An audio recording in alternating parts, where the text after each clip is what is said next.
ఎందుకంటే మీ క్లాస్ ప్రైజే ఆ ప్రైజ్ మాకే ఇచ్చేయాలి, లేదా మీరు అందరూ పంచుకోవాలి ఎక్కడెక్కడైనా. ఓకేనా? ముగ్గుల పోటీలో 5 క్లాసులు పాల్గొన్నాయి. ఫస్ట్ ప్రైజ్ కంటే ముందు లాస్ట్ ప్రైజ్ నుంచి ఇస్తాం. మాకు ఫిఫ్త్ ప్రైజ్ ఫిఫ్త్ క్లాస్ ఎప్పుడు కూడా ఫిఫ్త్ క్లాస్ అందరూ కూడా మీకు 5వ ప్రైజ్ వచ్చింది. ఎవరో లీడర్ ఎవరైతే ముఖ్యంగా దగ్గరుండి వేయించారో వాళ్ళు రావాలి. అప్పుడు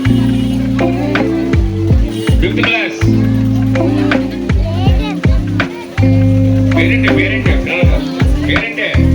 పేరెంట్ ఉన్నా కదా పిల్లలు ఎవరో పిల్లమ్మ రావాలమ్మా, ఎవరొకరు రావాలి. గట్టిగా తప్పుడు కొట్టాలి పిల్లలందరూ.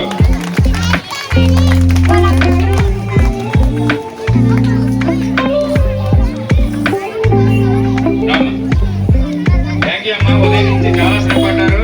ముగ్గులు తెచ్చుకొని మీరే వేసుకొని సరదాగా ప్రభుత్వం నిర్దేశించిన కార్యక్రమం మన అందరూ పనులు ధన్యవాదాలు తెలియజేస్తున్నాం. థ్యాంక్ యూ అమ్మా.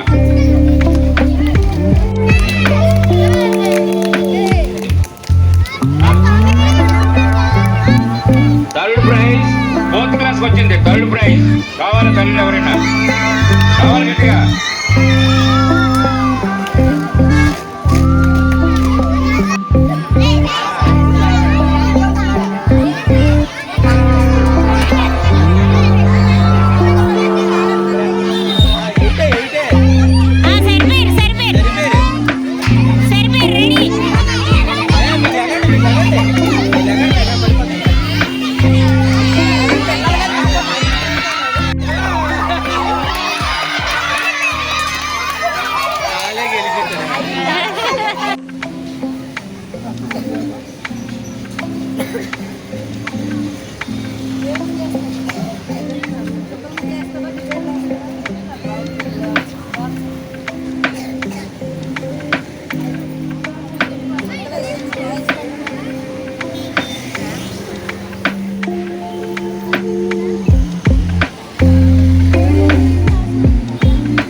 అది కూడా ఒక గవర్నమెంట్ స్కూల్లో అంటే చాలా ముఖ్య ఇది. ఎందుకంటే మనం ఏదో పిల్లల్ని స్కూల్కి పంపిస్తున్నాం అని కాకుండా మన పిల్లలు ఏం చదువుతున్నారు, ఎలా చదువుతున్నారు అనేది ఒక స్కూల్కి వచ్చి మనం తెలుసుకోవాలి. మనకంటూ ఒక రోజు ఇక్కడ ఏర్పాటు చేసినందుకు ఈ విషయం మీద హెడ్ మాస్టర్ గారికి, ఈ స్కూల్కి, గవర్నమెంట్కి మనందరం చాలా థ్యాంక్స్ చెప్తున్నాం. ఇప్పుడు మనం ప్రార్థనా గీతంతో దీన్ని స్టార్ట్ చేసుకుందాం, మొదలు పెట్టుకుందాం. టీచర్స్ ఎవరు వస్తారు ప్రార్థనా గీతంకి? పిల్లలందరూ నుంచోండి. పిల్లలందరికీ మెగా పేరెంట్ టీచర్స్ సందర్భంగా మీ అందరికీ శుభాకాంక్షలు. అలాగే విచ్చేసినటువంటి తల్లిదండ్రులకి ముఖ్యంగా అభినందనలు.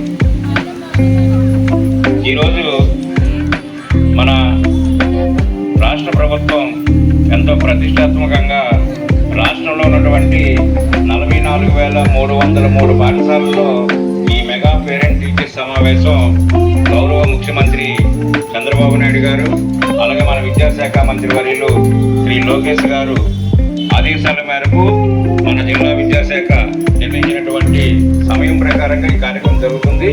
ఈ కార్యక్రమానికి మనకి అర్చన గారు పేరెంట్స్ నుంచే యాంకర్గా వచ్చి ఈ సభను నిర్వహిస్తున్నందుకు మన పాఠశాల తరఫున ముందుగా అర్చన గారికి అందరూ పిల్లలందరూ ఒకసారి తప్పటి రూపంలో స్వాగతం పలుకుతాం.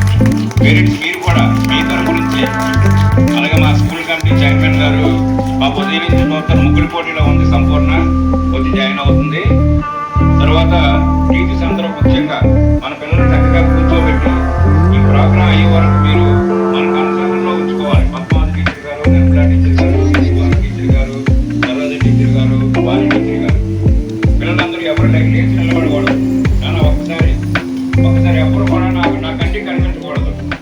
మీరు ఎక్కడ కూర్చున్నారో మీటింగ్ అయ్యే వరకు అక్కడే ఉండాలి, ఎవరు కదలకూడదు. కానీ ముందున మీరున్న కూడా అమ్మ నేను అందరినీ అబ్జర్వ్ చేస్తున్నాను, అందరినీ చూస్తున్నాను, సైలెంట్గా ఉండండి. తల్లి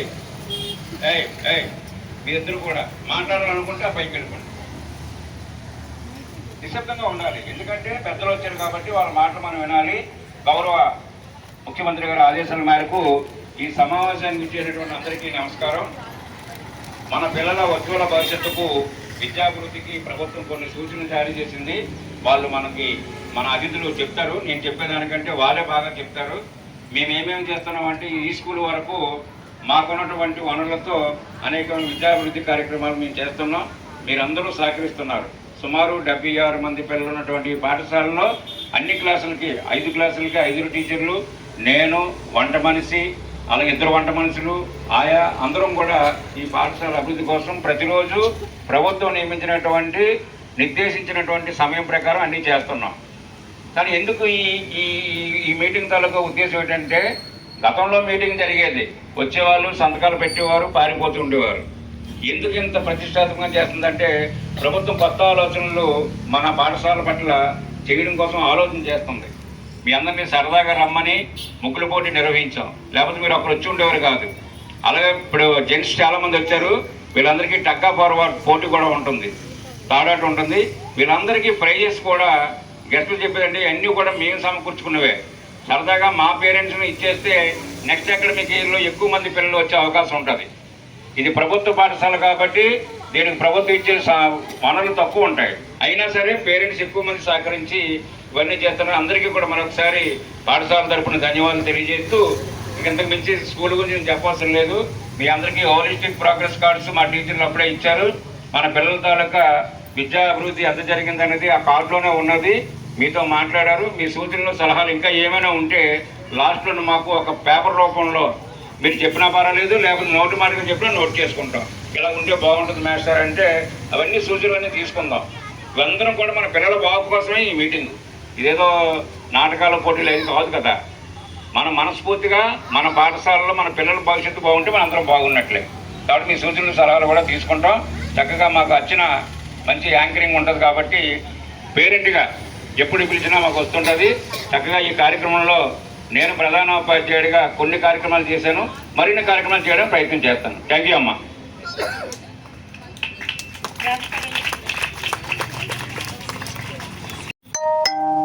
ఇప్పుడు మన ముఖ్య అతిథి ఈ బంగారాజ్ గారిని మన పిల్లల్ని స్కూల్ని ఉద్దేశించి మీ అమూల్యమైన మాటలు చెప్పాలని కోరుకుంటున్నాను.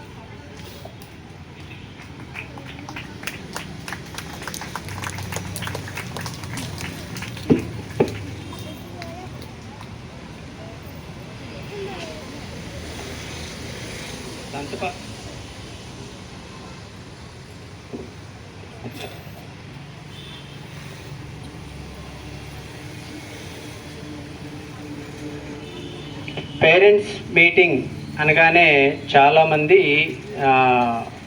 ఏదో ఉంటుందిలే ప్రోగ్రెస్ రిపోర్ట్ ఇస్తారని అనుకుంటారు.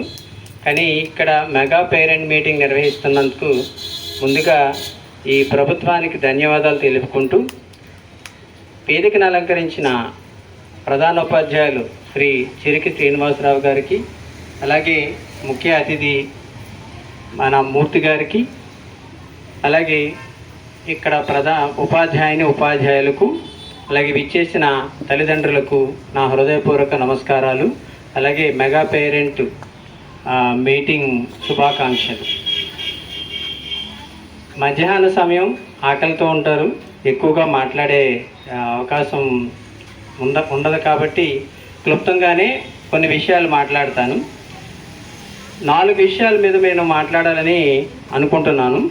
ఒకటి ఏంటంటే పాఠశాలలో ఉన్నటువంటి మౌలిక సదుపాయాలు, తర్వాత పాఠశాలలో జరిగేటటువంటి బోధనా విధానం, అలాగే నిర్వహణ కార్యక్రమం, అలాగే మధ్యాహ్న భోజన పథకం. మధ్యాహ్నం పిల్లలు ఏ విధంగా భోజనం చేస్తున్నారో స్వయంగా నేను చూస్తున్నాను. ఈ విషయాల మీద మాట్లాడతాను. దయచేసి శ్రద్ధగా వింటారని కోరుకుంటున్నాను. ముందుగా నా గురించి పరిచయం చేసుకోవాలి, ఎందుకంటే నేను రోజు వస్తూ ఉంటాను, ఇక్కడికి వెళుతూ ఉంటాను. యాక్చువల్గా అందరికీ తెలుసు, విజయభాను గారి హస్బెండ్గానే తెలుసు మీ అందరికీ. నా పేరు బంగారరాజు. నేను ఒక ఎడ్యుకేషన్ కంపెనీకి డైరెక్టర్ని. ఆ ఎడ్యుకేషన్ కంపెనీ పేరు పుటగాజీ బ్రైనరీ LLP. పుటగాజీ అంటే స్వీయ అభ్యాసనం అంటాం, స్వీయ నిర్దేశిత అభ్యాసనం. అది స్కూల్లో ప్రాక్టీస్ జరుగుతుంది. విజయభాను గారు దీనికి ఆద్యం ఆమె ఇవి నిర్వహించి ఇక్కడ సాధన చేయిస్తున్నారు పిల్లల చేత. అదే కాకుండా నేను ప్రత్యేకంగా ఒక కంపెనీ పెట్టాను. ఆ కంపెనీ పేరే హుటగాజీ బ్రైనరీ. ఇందులో ఒక ప్రత్యేకత ఏంటంటే తల్లిదండ్రులకి ట్రైనింగ్ ఇవ్వడం. నేను తల్లిదండ్రులకి ట్రైనింగ్ ఇస్తా, అలాగే టీచర్స్కి ట్రైనింగ్ ఇస్తా, సిటిజన్స్కి ట్రైనింగ్ ఇస్తా. ఏ విషయం మీద ట్రైనింగ్ ఇస్తాను అనేది ఏమిటంటే విద్యాపరంగానే పిల్లల్ని తల్లిదండ్రులు ఏ విధంగా తీర్చిదిద్దుకోవాలి విద్యాపరంగా, అలాగే పౌరులు ఏ విధంగా నడుచుకోవాలి, ఉపాధ్యాయులు బోధన ఏ విధంగా చేస్తే బాగుంటుంది, పిల్లలు ఆనందంగా నేర్చుకుంటారో ఈ అంశాలపై నేను ట్రైనింగ్ ఇస్తాను. నాకు ఒక ఇన్స్టిట్యూట్ ఉంది, ఆ ఇన్స్టిట్యూట్ పేరే హుటగాజీ బ్రైనరీ. నేను చాలా స్కూల్స్కి ఓరియంటేషన్ క్లాసులకు వెళ్తూ ఉంటాను. పెద్ద పెద్ద స్కూల్స్కి ఒకేసారి 200-300 మంది టీచర్స్ ట్రైన్ చేస్తూ ఉంటాను. ఆఫ్లైన్ ఆన్లైన్ కూడా చేస్తూ ఉంటాను. ఇది ఎందుకు చెప్పానంటే నేను ఎవరని తెలియడం కోసమే చెప్పాను. సరే, ఇక ముఖ్యంగా పిల్లల గురించి మాట్లాడవలసి వచ్చినప్పుడు పిల్లలు 4 రకాలుగా విద్యాభ్యాసం నేర్చుకుంటారు. మొదటిది మరి కుటుంబం, ఫ్యామిలీ నుంచి నేర్చుకుంటారు. తర్వాత పాఠశాల, స్కూల్ నుంచి నేర్చుకుంటారు. తర్వాత మరి చుట్టూ ఉన్న వాతావరణం, పర్యావరణం నుంచి నేర్చుకుంటారు, అంటే పరిసరాల నుంచి నేర్చుకుంటారు.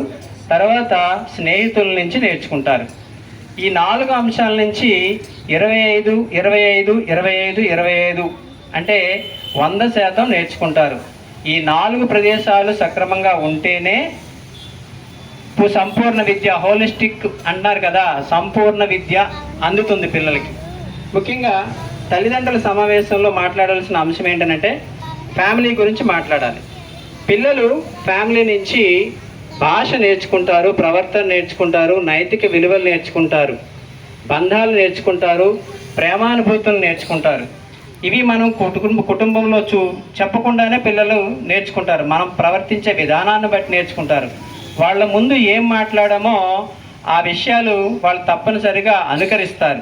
అందుకని మనం పిల్లల ముందు ఏ విధంగా ప్రవర్తించాలో తెలుసుకుని ప్రవర్తిస్తే వాళ్ళు భవిష్యత్తులో మంచి పౌరులుగా తయారవుతారు. ఇక పాఠశాల అంటే ఎక్కువగా చెప్పొచ్చు, కానీ సమయం తక్కువ కాబట్టి తక్కువ చెప్తున్నాం. పాఠశాలకు వస్తే పాఠశాలలో క్రమశిక్షణ, జ్ఞానాన్ని నేర్చుకుంటారు. ఇక్కడ ముఖ్యంగా క్రమశిక్షణ నేర్చుకుంటారు. పెద్దల పట్ల ఎలా ప్రవర్తించాలి, ఏ సమయానికి ఏం చేయాలి, ఏ పీరియడ్లో ఏం నేర్చుకోవాలి అన్నీ నేర్చుకుంటారు. ఆ తర్వాత పర్యావరణాన్ని చూస్తే మన చుట్టూ ఉన్న వాతావరణం ఎలాంటి వాతావరణం ఉందో దాన్ని బట్టి నేర్చుకుంటారు. ముఖ్యంగా మనం చూసే సినిమాలు కావచ్చు, లేదంటే చుట్టూ ఉన్న మనుషులు మాట్లాడే విధానం కావచ్చు, పరిసర వాతావరణం కావచ్చు, వాటిని బట్టి వాళ్ళు మార్పు చెందుతూ ఉంటారు. కేవలం ఒక స్కూల్లో మాత్రమే వాళ్ళు మంచి పౌరులుగా తయారవ్వరు, దీన్ని బట్టి కూడా తయారవుతారు. కాబట్టి ఈ పరిసర వాతావరణం మనం ఎలా ఉండేటట్టు ఉండాలి అనే దానికి ఒక ఉదాహరణ ఏంటంటే పాఠశాల నుంచి చాలా వరకు ఎక్స్కర్షన్ కానీ మరి బయటికి తీసుకెళ్తారు పిల్లల్ని, ఆ ప్రదేశాలు చూపిస్తూ ఉంటారు. అవి చూసి వాళ్ళు నేర్చుకుంటారు, కేవలం చూసి నేర్చుకుంటారు, విని నేర్చుకుంటారు. తర్వాత నాలుగవది ఏంటంటే స్నేహితులు. మనం మన పిల్లలకి స్నేహితుల్ని అందించలేం, వాళ్ళకి వాళ్ళే ఎంచుకుంటారు. మన గొప్ప వరం ఏంటంటే మన పుట్టుక మన చేతిలో ఉండదు, మన వివాహం కూడా చేతిలో ఉండదు, అలాగే చావు కూడా చేతిలో ఉండదు. కేవలం మన చేతిలో ఉండేది స్నేహితుల్ని ఎంచుకోవడం చాలా గొప్ప అదృష్టం. ఎలాంటి స్నేహితులతో వాళ్ళు మెలుగుతున్నారో ఆ దాన్ని బట్టి అలవాట్లు వస్తూ ఉంటాయి. ఇలా ఇది ప్రాథమిక పాఠశాల కాబట్టి పెద్దగా ఏమి చెడు అలవాట్లు ఉండవు.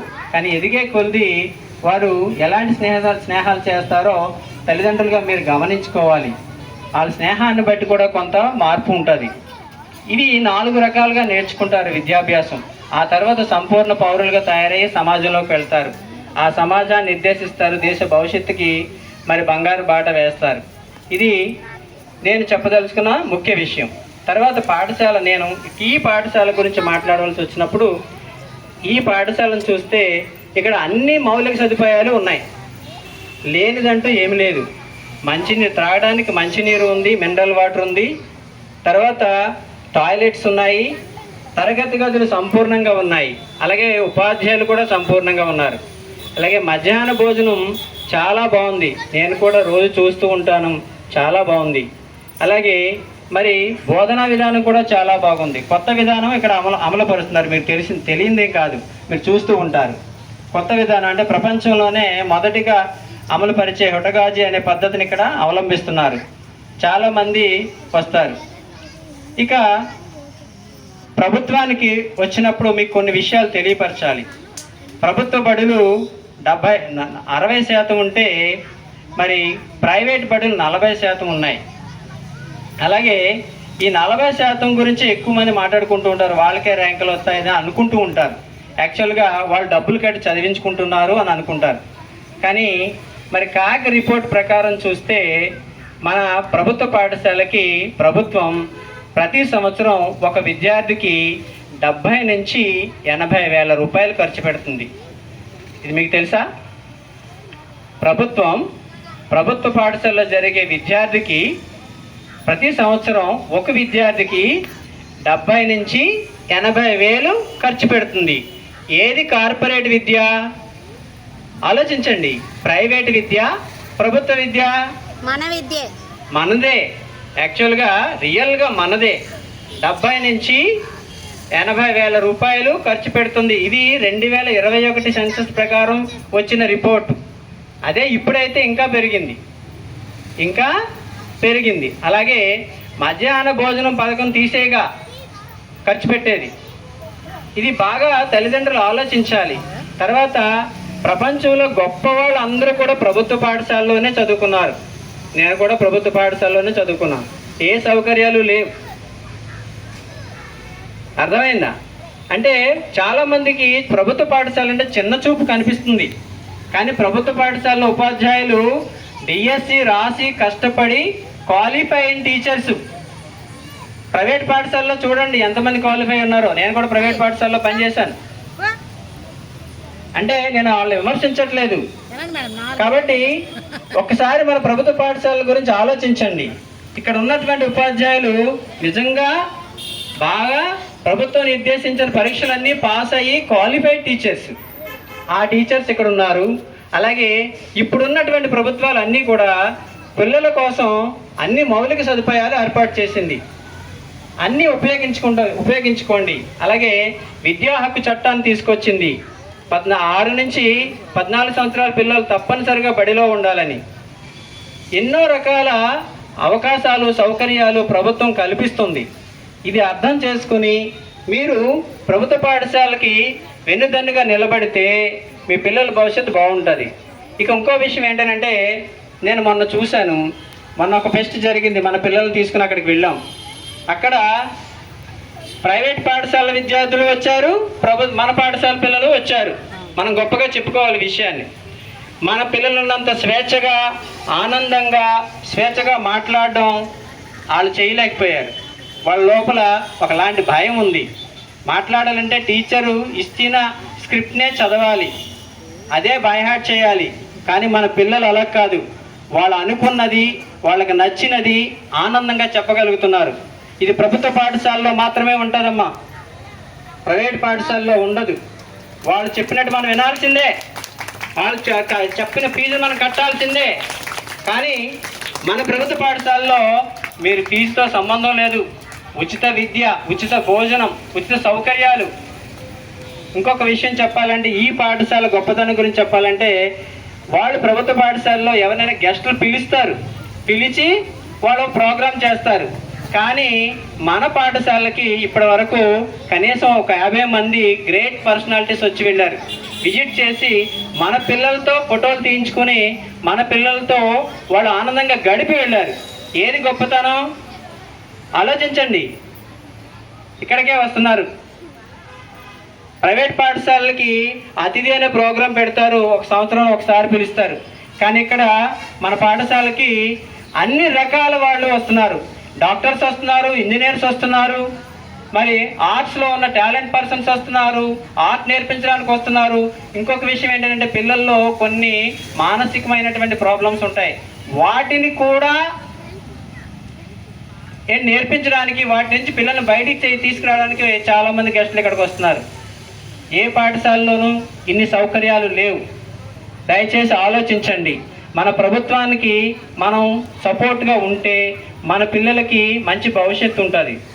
ఇది పాఠశాల సౌకర్యాల గురించి మాట్లాడాం. ఇప్పుడు తల్లిదండ్రుల గురించి వద్దాం. NEP ప్రకారం, అంటే న్యూ ఎడ్యుకేషన్ పాలసీ ఉంది కదా, మన జాతీయ విద్యా విధానం 2020. ఇందులో కమ్యూనిటీ ఇన్వాల్వ్మెంట్ ఇన్ ఎడ్యుకేషన్ అని అంటే ఒక కాన్సెప్ట్ ఉంది, కొత్తగా తీసుకొచ్చారు. అసలు ఇదివరకు ఉన్నదే, దానికి ఒక పేరు పెట్టారు.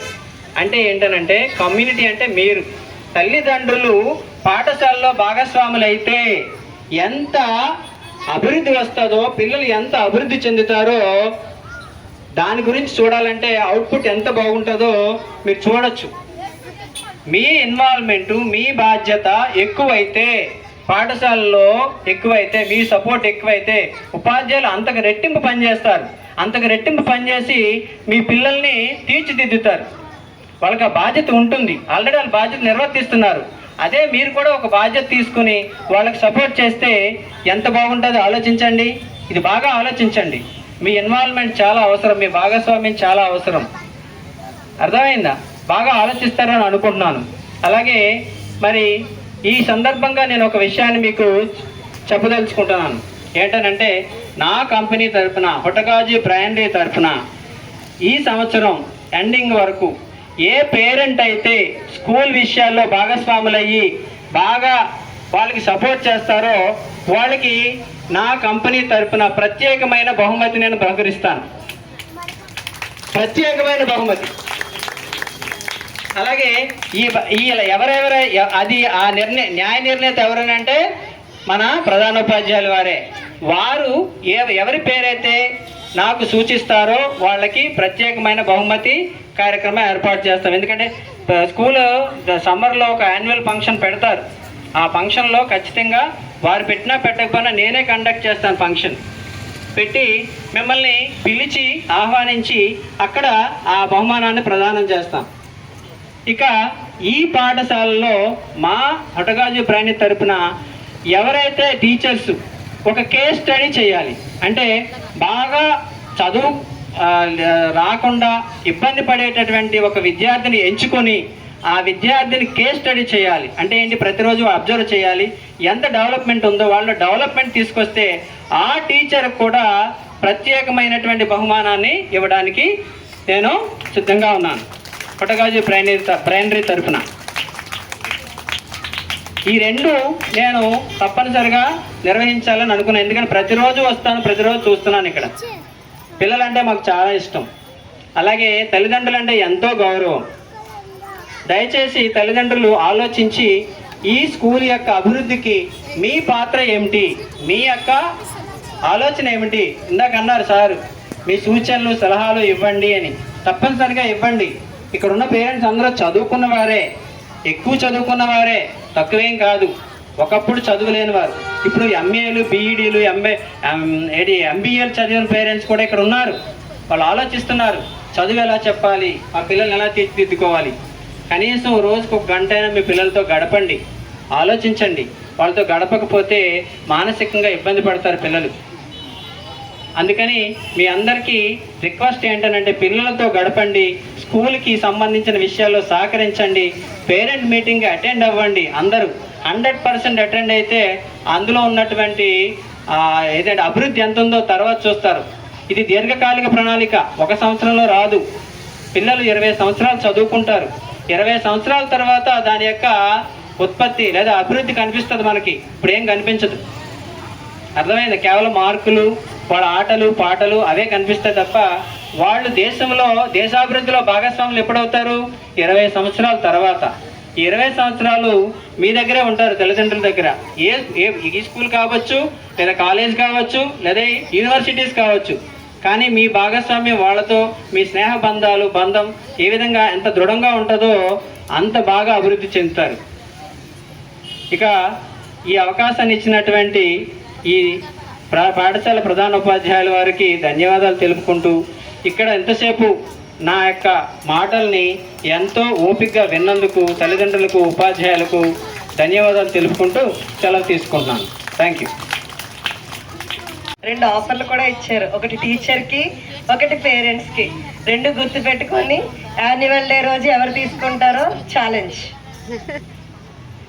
ఇప్పుడు మనకి ఇంకో ముఖ్య అతిథిగా ఉన్న ఏవిఎల్ మూర్తి గారిని నేను ప్రసంగించాలని కోరుతున్నాను. వాళ్ళకి మేము చెప్పేది వాళ్ళకి అర్థమవుతుంది. దయచేసి పిల్లలందరూ నిశ్శబ్దంగా ఉండవలసిందిగా కోరుతున్నాం. తర్వాత ఈరోజు మెగా పేరెంట్స్కి వచ్చినటువంటి ఈ గ్రామం తరఫున, ఈ ఉపాధ్యాయుల తరఫున, హెడ్ మాస్టర్ గారు శ్రీ శ్రీనివాస్ తరఫున నన్ను పిలిచినందుకు నేను ఎంతో ధన్యవాదాలు చెబుతూ కార్యక్రమంలో 3 విషయాలు చెబుదాం అనుకున్నాను. మొదటిది ఏంటంటే ఉపాధ్యాయుల పాత్ర ఏమిటి, తర్వాత పేరెంట్స్ పాత్ర, 3వది మధ్యాహ్న భోజన పథకం యొక్క ప్రాముఖ్యత. ఈ 3 నేను చెబుదాం అనుకున్నాను. ఎందుకంటే నేను చెప్దాం అనుకుంటే నేను చెప్పాల్సిన అనుకున్నవన్నీ నేను చెప్పేశారు. అందువల్ల నేను ఇప్పటికప్పుడు టాపిక్ నేను డైవర్ట్ చేయవలసి వస్తున్నది. సో అందువల్ల దయచేసి అజీత భావించవలదు. సో ఏంటంటే ఉపాధ్యాయుల పాత్ర అనేది ముందు మనం తెలుసుకోవాలి. ఎందుకంటే మనకు తెలుసు, మాతృదేవో భవ, పితృదేవో భవ, ఆచార్య దేవో భవ అన్నారు. అంటే ఒక విద్యార్థి జననానికి కారణమైనటువంటి, జన్మనిచ్చినటువంటి తల్లికి మాతృదేవో భవ అన్నారు. ఆ జననానికి విద్యార్థి జననానికి కారకుడైనటువంటి తండ్రిని పితృదేవో భవ అన్నారు. వీళ్ళిద్దరికీ పుట్టినటువంటి సంతానానికి 3వ ప్రాముఖ్యత గురువుకి ఇచ్చారు. ఎందుకంటే చేయి పట్టుకుని నడిపించి 10 సంవత్సరాల దాకా సమాజంలోకి ఇది మంచి, ఇది చెడు అనేటువంటి విద్యాబుద్ధులు చేర్పించిన వాడు ఒక గురువు వల్లే సాధ్యపడుతుంది కనుక, గురువు వల్లే సాధ్యపడుతుంది. అందువల్ల ఈ 3 యొక్క సన్మానం, ఈ 3 యొక్క కలయికని నన్ను పిలిచి నన్ను మాట్లాడమన్నందుకు నేను ఎంతో గర్వంగా ఫీల్ అయ్యి మరొకసారి మీకు ధన్యవాదాలు చెప్తున్నాను. తర్వాత ఇంకోటి ఏంటంటే మనకు తెలుసు, ఏ విద్య అయినా గురుముఖంగా మనం అవలంబించాలి. మనకి 4 యుగాలు గడిచిపోయి, ఒకటి కృతయుగం. కృతయుగంలో ఏంటంటే ధర్మాలు, యజ్ఞాలు, యాగాలు జరిగాయి, కానీ అక్కడ ఏమీ లేదు. తర్వాత త్రేతాయుగం. త్రేతాయుగంలో మనకి ప్రముఖ వ్యక్తి సీతారామచంద్రమూర్తి గారు అక్కడ జన్మించారు. శ్రీరాముడు, ఆయన గురువు వశిష్ఠుడు, వాల్మీకి, వీళ్ళందరూ ఎంతో వాళ్ళు కూడా, అంత దేవతలు కూడా గురుముఖంగా విద్యను అభ్యసించారు. తర్వాత ద్వాపరయుగం వచ్చేసరికల్లా శ్రీకృష్ణుడు సాందీపుడి దగ్గర విద్యను అభ్యసించాడు. పాండవులు కూడా, కౌరవులు కూడా ద్రోణాచార్యుడి దగ్గర. అంటే గురువు లేనిదే ఏ పని సాధ్యం కాదు. పాత కాలంలో బట్టి, పాత యుగాలను బట్టి ఈరోజు మనకి కలియుగంలో ఎంటర్ అయ్యాం, ఇప్పుడు కంప్యూటర్ ఏరాలో కూడా ఎంటర్ అయ్యాం. సో అందువల్ల ఏదైనప్పటికీ ఏదైనా మన గురువు ముఖంగా నేర్చుకుంటే మనకు ఆ విద్య అవుతుంది. సో అందువల్ల గురువుకి ఇంత ప్రాధాన్యత మనకి యుగాల నుంచి వస్తున్నారు కనుక ఆ గురువు దగ్గర మనం మన పిల్లల్ని పంపిస్తే వాళ్ళ భవిష్యత్తు గురువులు మారుస్తారు అని చెప్పి ఈ సందర్భంగా మరొకసారి మీకు ముఖ్య వక్కాల నుంచి చెప్తున్నాం. తర్వాత ఇంకోటి అంటే, ఎప్పుడు పిల్లలు విద్యార్థికి పంపించాలంటే చిన్నప్పటి నుంచే మనం పంపించాలి. మనం 4 సంవత్సరాలు దాటి నుంచి పిల్లవాడిని పంపిస్తే వాడు 4వ సంవత్సరం బడికి నిండి చెబుదాకా వెళ్ళిపెట్టేవాడు వీళ్ళు స్టూడెంట్ అవుతాడు. సో బాణం సంబంధించి ఉపాధ్యాయుడు అయితే వీళ్ళు సంబంధించి విద్యార్థి అవుతాడు. సో అందువల్ల బాణం ఎక్కువ పెడితే ఎలాగైతే మనకి ఏమనించి మన యొక్క గమ్యాన్ని చేరుస్తుందో అలాగే మన ఆ విద్యార్థి గమ్యం చేరాలి అంటే మనం విధిగా పాఠశాలకు మనం పంపించాలి. అదే వసంతకాలంలోని మనం ఎప్పుడు పంపించాలి? వసంతకాలంలో విత్తనాలు నాటితే అవి మొలకెత్తుతాయి, వస్తాయి, పండుతాయి. అదే వేసవికాలం పెట్టామనుకోండి, వేసవికాలంలో నాటితే ఏమిటి మొక్క వస్తుందో రాదు. అందువల్ల సరైన టైంలో మనం ఏమనుంచి ఆ విద్యార్థికి సరైనటువంటి ఇన్పుట్ మనం ఇవ్వాల్సిన బాధ్యత ఉంటుంది. అందుకే ఒక ఆయన అంటాడు, the school is the temple of education, the teacher is the god or goddess in the temple, the students are the disciples of the temple. అంటే టీచర్ అనేవాడు మగవాడైనా, ఒక టీచర్ అనేది ఒక దేవాలయం లాంటిది. ఎలాగైతే మన గుడికి ఎలాగైతే వెళ్తాము, చర్చికి ఎలాగైతే వెళ్తాము, మసీదుకి ఎలాగైతే వెళ్తాము, అలాంటిది ఒక పవిత్ర దేవాలయం అనేది మన పాఠశాలకు వచ్చారు. అందులో టీచర్ అయినా, మగ టీచర్ అయినా, ఆడ టీచర్ అయితే దేవత, మగ టీచర్ అయితే దేవుడు. ఆ పిల్లలు అనేవాళ్ళు ఉన్నారు, వాళ్ళు డిసైపుల్స్, అంటే వాళ్ళు భక్తులు. అంటే మన బడికి వాళ్ళు వస్తున్నారు కనుక వాడు ఏదో వస్తున్నాడు, మనం జీతం చెప్తున్నాము, ఏదో చేస్తున్నాం అనే కాన్సెప్ట్ లేకుండా మన దగ్గరికి భగవంతుడు వస్తున్నాడు కనుక, భగవంతుడి దగ్గరికి భక్తులు వస్తున్నారు కనుక, ఎలాగైతే దేవుడి గుడిలో మనం ఎలాగైతే అనుకుంటామో, ఉపాధ్యాయుడు కూడా అందులో లీనమై ఆ పిల్లలకు కూడా గమనించి ఆ భక్తులు ఎలాగ వాళ్ళు స్వీకరించి ఏ ఉపాధ్యాయుడు అయితే వాళ్ళకి పాఠం చెప్తాడో వాళ్ళకి గమనించి ఆ ఉపాధ్యాయులు ధన్యులవుతారు, వాళ్ళ జీవితం చరితార్థం అవుతుంది, పిల్లలు ఏమనించి బాగుపడతారు. తర్వాత ఓన్లీ మన పిల్లలకు వచ్చేటప్పుడు టీచర్ ఏంటంటే only bookish knowledge is not sufficient to them. Only బుక్లు కంటెస్ట్ పెట్టి, ప్రశ్నలు కంటెస్ట్ పెట్టి చేయడం కాదు. వాళ్ళకి ఏంటంటే మనకి ఏంటంటే స్టోరీస్ చెప్పాలి, మోరల్ వాల్యూస్ చెప్పాలి, తర్వాత మంచిది what is the good, what is the wrong చెప్పాలి. తర్వాత ఈ ఎక్స్కర్షన్స్ కండక్ట్ చేయాలి. What are social useful activities we should have to conduct them. అంటే ఏవైతే సాంఘిక పరంగా సమాజంలో వాడు ఎలాగైతే వాడు మిగిలవుతాడో, ఎలాగైతే వాడు మంచి పేరు తెచ్చుకుంటాడో అలాంటి యాక్టివిటీస్ చెప్పాలి. తర్వాత మోరల్ వాల్యూస్ పిల్లవాడికి గమనించి ఒక లాస్ట్ అవర్ మనకి మోరల్ పీరియడ్ అని ఉండేది, ఇప్పుడు తీసారు అనుకుంటాం. సో ఆ మోరల్ పీరియడ్ లేదా పాఠం మధ్యలోనే అప్పుడే ఆ పీరియడ్లోనే చెప్పాలని లేదు. మనం చదువుకున్నటువంటి మంచి విద్యావేత్తలు, మంచి సైంటిస్టులు, మంచి మోరల్ వాల్యూస్ ఉన్న నాయకులు ఏమనించి వాళ్ళ యొక్క జీవిత గాథలను మనం పాఠం మధ్యలో చెప్పాలి. లాస్ట్ పీరియడే చెప్పాలని లేదు, మనం పాఠం చెప్పేటప్పుడు ఎప్పుడైనా సరే మనం చెప్పాలి. అందుకే ఒక ఆయన అంటాడు, a poor teacher tells, N average teacher explains, a good teacher explains, a great teacher inspire. ఎవడైతే పాఠం చెప్తున్నాడో, ఎవడైతే ఇన్స్పైర్ అయ్యి ఆ పాఠం చెబుతున్నాడు, లీనమై ఎవడైతే చెప్తాడో వాడే he is the great teacher అని చెప్పి ఒక ఆయన మహానుభావి అంటాడు. సో అందువల్ల ఏంటంటే పాఠం చెప్పేటప్పుడే మనం ఈ యొక్క గాథలు, బీరగాథలు అని చెప్తాం. ఫర్ ఎగ్జాంపుల్ ఒక ఎగ్జాంపుల్ నేను చెప్తాను, 2 ఎగ్జాంపుల్ చెప్తాను వినండి. ఒకటి సివి రామన్ గారు, సైంటిస్ట్, మనకు తెలుసు. బెంగళూరులో నిబంధించి ఆయన ఒక ఇంటర్వ్యూ కండక్ట్ చేస్తారు. చేసేటప్పుడు ఒక సైంటిస్ట్ ఎంఎస్సీ చదువుకున్న ఆయన ఒక ఇంటర్వ్యూకి వెళ్ళాడు. వెళ్ళిన తర్వాత ఆ ఇంటర్వ్యూ ఫెయిల్ అయిపోయాడు. అప్పటి రోజుల్లో ఏం చేశారంటే టీఏ కింద 100 రూపాయలు ఇచ్చారట. ఇస్తే ఆయన 100 రూపాయలు తీసుకున్నాడు, వచ్చాడు. మరుసటి రోజు మళ్ళీ ఆయన ఏం చేశాడంటే ఆ సైంటిస్ట్ సివి రామన్ గారి దగ్గరికి వెళ్ళాడు. వెళ్ళిన తర్వాత ఏమిటి అంటే నేను ఆయన కలాలండి, అయితే ఒక గంట సేపు వెయిట్ చేయన్నారు, ఈ స్టూడెంట్ ఏమో అడ్డే పెట్టారు. తర్వాత సివి రామన్ సైంటిస్ట్ నేను కలిశాడు. కలిసి ఏం సార్ వచ్చారంటే, నేను ఇంటర్వ్యూకి వచ్చాను కదా, నోటీస్ బోర్డులో నేను సాయంత్రం లిస్ట్ పెట్టాను కదా, మళ్ళీ ఎందుకు వచ్చామని అడిగాను. అడిగితే కాదు సార్, నేను ఫెయిల్ అయిపోయాను, ఇంటర్వ్యూ నేను సెలెక్ట్ కాలేదు. అయితే నాకు టీఏ కింద 100 రూపాయలు ఇచ్చారు, కానీ నేను మా గ్రామం నుంచి వచ్చే కదా 90 రూపాయలు నాకు ఖర్చు అయింది. 10 రూపాయలు నాకు మిగిలింది సార్, ఆ 10 రూపాయలు మీకు గమనించి ఇచ్చి వెళ్దామని చెప్పి ఇచ్చారు. అయితే వెంటనే సివి రామ్ గారు ఏం చేశారంటే వెరీ అస్టానిష్ అయిపోయి, సార్ బయటకు వచ్చామని చెప్పి ఆమెను కూర్చోబెట్టారు. సూపరెంట్ని పిలిచారు. పిలిచి ఈ సంగతి ఏమిటారంటే, సార్ నేను ఫెయిల్ అయిపోయాను సార్, మినిమం మార్క్స్ ఇది రాలేదండి ఇంటర్వ్యూలోనే, ఇలాంటి వాటి పేరు నాకు చేర్చుకున్నా సార్, నా బిహాఫ్ ఆఫ్ మీ నా ఎందుకంటే నిజాయితీ అనేది ముఖ్యం. అక్కడ 100 రూపాయలకి 90 రూపాయలకి వచ్చేది 10 రూపాయలు తిరిగి రిటర్న్ చేశారు. సో ఇలాంటి నిజమైనటువంటి వాళ్ళు మనకు కావాలి, దేశానికి కావాలి అని చెప్పి ఆ నిజాయితీకి ఏమని ఆయన ఎక్స్ప్రెషన్ ఏమని చెప్పి చేశారు. సో అందువల్ల ఏంటంటే నిజాయితీగా ఉండడం అనేది పిల్లలకి మనం చిన్నప్పటి నుంచే, బాల్యం నుంచే మనం చెప్పుకోండి. సో దానివల్ల ఏంటంటే will have to beautiful results from the వాళ్ళకి వస్తారు. తర్వాత ఉపాధ్యాయుల్లోని తార్కిక వాదులు కూడా ఉండాలి. తార్కికం అంటే దానికి ఒక ఎగ్జాంపుల్ ఉందండి. ఐఐటి మెడ్రాస్లో 4 స్టూడెంట్స్ రూమ్లో ఉంటే ఏదో కాలక్షేపం చేసి ఒకరోజు పరీక్షకి రాలేదు, ప్రిపేర్ అవ్వలేదు. రేపు సెమిస్టర్కి మనం ప్రిపేర్ అవ్వాలి కదా, మనం అవ్వలేదు కదా. సో అందువల్ల మళ్ళీ నెక్స్ట్ వీక్ అడుగుతాం డీల్ని అని చెప్పి 4 ఏం చేశారంటే, కాలేజీకి వచ్చే టైంకి మరుసటి రోజు ఆ పరీక్ష రోజు అక్కడెక్కడో సైకిల్ దగ్గర ఆయిల్ చేయని ఉంటే, మోటార్ సైకిల్ ఆయిల్ ఉంటే ఒకటి చొక్కాకి, ఒకటి బీపుకి, నటికి 4 రాసేసుకుని దీని దగ్గరికి వెళ్ళారు. వెళ్ళి సార్ మేము దారిలో ఎక్కడికో ఫంక్షన్కి వెళ్ళాం, కారులో వస్తూ మేము ఇక్కడ ఆగాం, కొంచెం లేట్ అయిపోయింది సార్, మేము పరీక్ష రాయలేకపోతామని అబద్ధం ఆడారు. వాళ్ళని చూసిన తర్వాత ఆ డీన్కి అనుమానం కలిగింది. ఇవి చేతికి రాసుకుని మరకల్లాగా ఉన్నాయి కదా, నిజంగా కారు ఆగి రిపేర్ చేసిన మరకల్లా లేవు ఇవి అని చెప్పి, అయితే సరే వీళ్ళు get conduct exam next Sunday అని చెప్పి చెప్తారు. అయితే అమ్మయ్య అనుకున్నారు. ఆ నలుగురు విద్యార్థులు ఐఐటి స్టూడెంట్స్ ఏం చేశారంటే మళ్ళీ టీచర్ దగ్గరికి వెళ్ళారు సండే. ఆ నలుగురిని ఆ టీచర్ ఏం చేశాడంటే నలుగురిని పిలిచి 4 గదుల్లో కూర్చోబెట్టాడు. కూర్చోబెట్టి వీళ్ళు ఏమన్నారు, టైర్ పంచర్ అయిందని చెప్పారు కదా, ఆ నలుగురిని 4 గదుల్లో కూర్చోబెట్టి ఒక పేపర్ ఇచ్చాడు. ఇచ్చి అందులో 4 క్వశ్చన్స్ ఇచ్చాడు.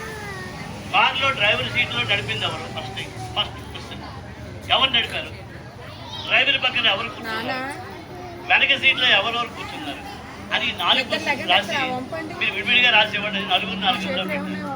వాళ్ళు వెంటనే ఏం చేశారంటే, ఐఐటి స్టూడెంట్స్ కదా, మేము చేసిన తప్పు, ఉపాధ్యాయుడు మమ్మల్ని క్లాస్ క్వశ్చన్ చేయలేక 10 మందిలో మా బరువు తీయలేక 4 క్వశ్చన్స్ రాస్తారు. నిజంగా వాళ్ళు కారులో వెళ్ళలేదు.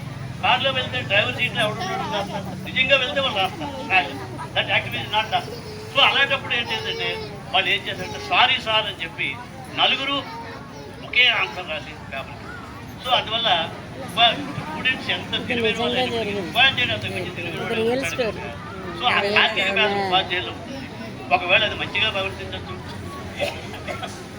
ఒకవేళ అది చాలా నెగిటివ్ కూడా వర్తించదు. ఏదైనా సరే విద్యార్థులకు పేరెంట్లుగా ఉపాధ్యాయుడు చేసినటువంటి దండని మీరు స్పోర్టివ్గా తీసుకుని కొంచెం చెయ్యాలి.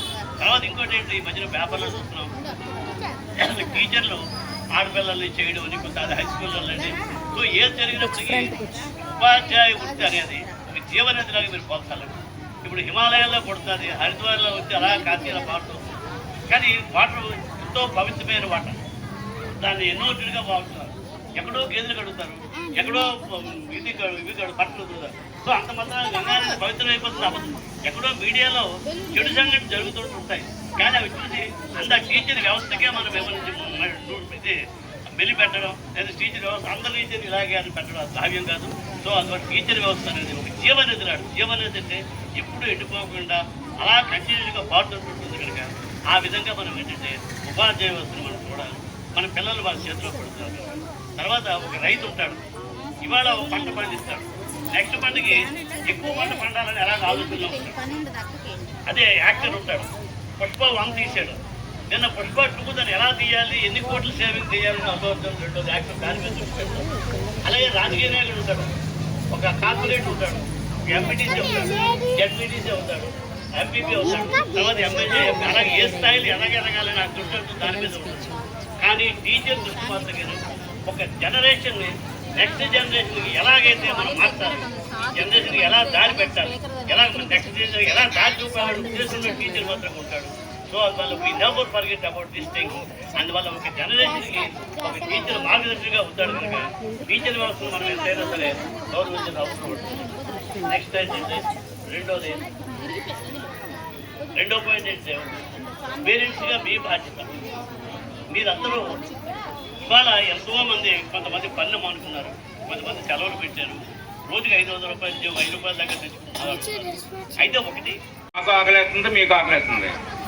బోలో భారత్ మాతాకి, మహాత్మా గాంధీజీకి, జవహర్లాల్ నెహ్రూజీకి, అంబేద్కర్ గారికి, మీ అందరికీ. ఓకే, అందరూ కూర్చోండి అమ్మ ఒకసారి. కూర్చోవద్దు. దయతో ప్రభుత్వం వారు ఒక ప్రతిజ్ఞ నిర్దేశించారు.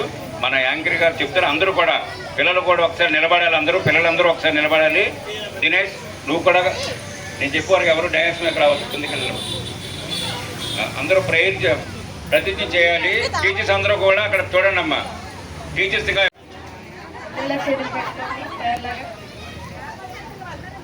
పాఠశాల విద్యార్థి, తల్లి తండ్రి, తల్లి అయితే తల్లి, తండ్రి అయితే తండ్రి, తల్లి తండ్రి అయినా నేను మా పిల్లలను ప్రతిరోజు క్రమం తప్పకుండా పాఠశాలకు పంపుతానని, పాఠశాల అనంతరం వారి చదువుకు ఇంటి వద్ద ఎలాంటి ఆటంకం కలగకుండా సహకరిస్తానని, బడి బయట పిల్లలు లేని గ్రామంగా తీర్చిదిద్దటానికి తోడ్పాటు అందిస్తానని తెలియజేస్తున్నాను.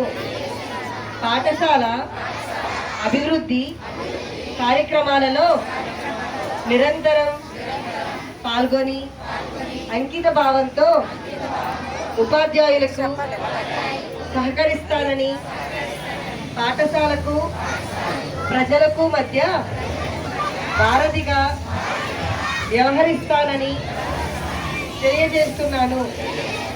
పిల్లల బంగారు భవిత కోసం వారి విద్యా ప్రమాణాలను మెరుగుపరచడంలో పాటు శారీరక, మానసిక, నైతిక వికాసానికి కృషి చేస్తానని, బాల్య వివాహాలను నివారించి పిల్లలకు భద్రత కల్పిస్తానని, పిల్లల ఉన్నతి కోసం పూర్తిగా సహకరిస్తూ నవ సమాజ నిర్మాణం కోసం నా వంతు కృషి చేస్తానని మనస్ఫూర్తిగా ప్రతిజ్ఞ చేస్తున్నాను.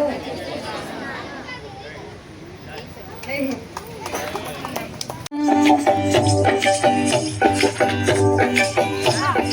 రామ రామ రామనే రాజమందిరం, హల్లు హల్లు మని తిరిగే రామ సుందరం.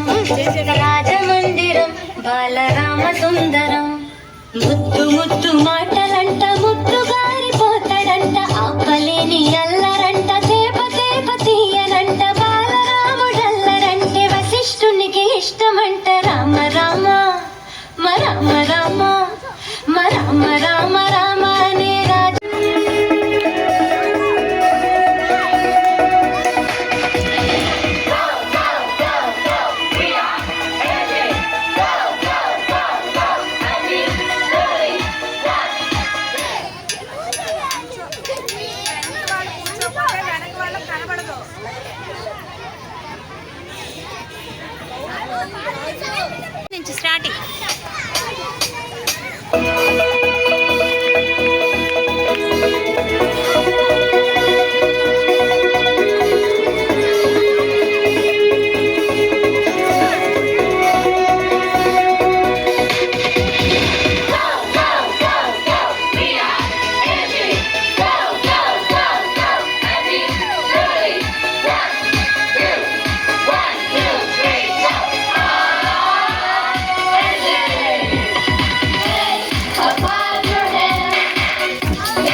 Good morning, teachers. Good morning, friends. Good afternoon, friends. PTM ante parent teacher meeting. Speech. Respect HM sir,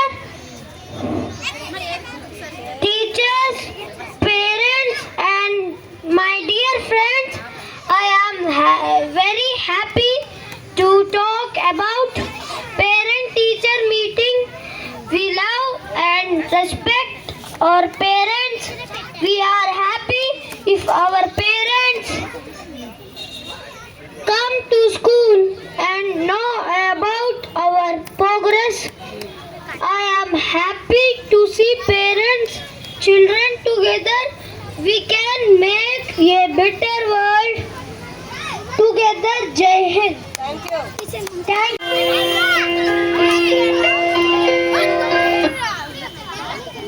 పెదవే పలికిన మాటల్లోనే తీయని మాటే అమ్మా కదిలే దేవత అమ్మా కంటికి వెలుగమ్మా పెదవే పలికిన మాటల్లోనే తీయని మాటే అమ్మా కదిలే దేవత అమ్మా కంటికి వెలుగమ్మా తనలో మమతే కలిపి పెడుతుంది ముద్దగా తనలాని పాటలోని సరిగమ పంచుతుంది ప్రేమ మధురిమ పెదవే పలికిన మాటల్లోనే తీయని మాటే అమ్మా కదిలే దేవత అమ్మా కంటికి వెలుగమ్మా పెదవే పలికిన మాటల్లోనే తీయని మాటే అమ్మా కదిలే దేవత అమ్మా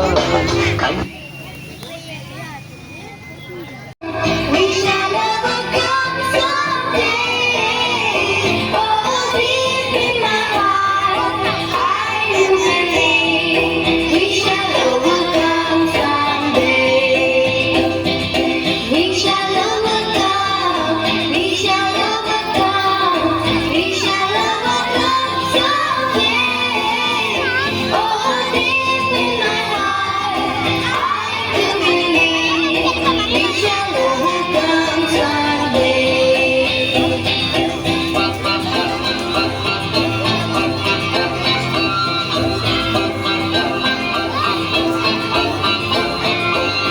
We walk hand in hand, we walk hand in hand, we walk hand in hand someday.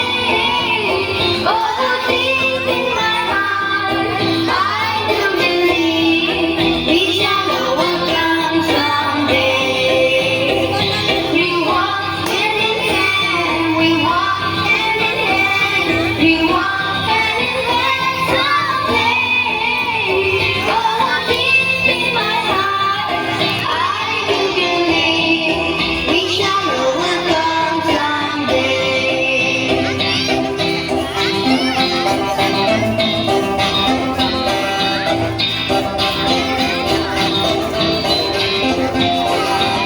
We shall live in peace. We shall live in peace. We shall live in peace someday. Oh, deep in my heart, I do believe we shall overcome someday. We shall live in peace. We shall live in peace. We shall live in peace someday. Oh, deep in my heart, I do believe we shall overcome someday.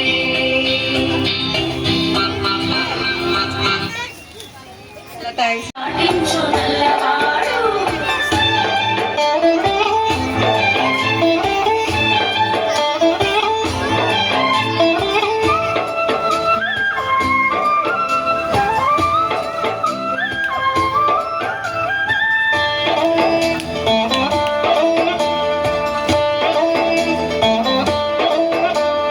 తరంగాలు ఆడేవాడు పిల్లల త్రోవి ఊదేవాడు వచ్చాడమ్మా వెన్నెల దొంగోడు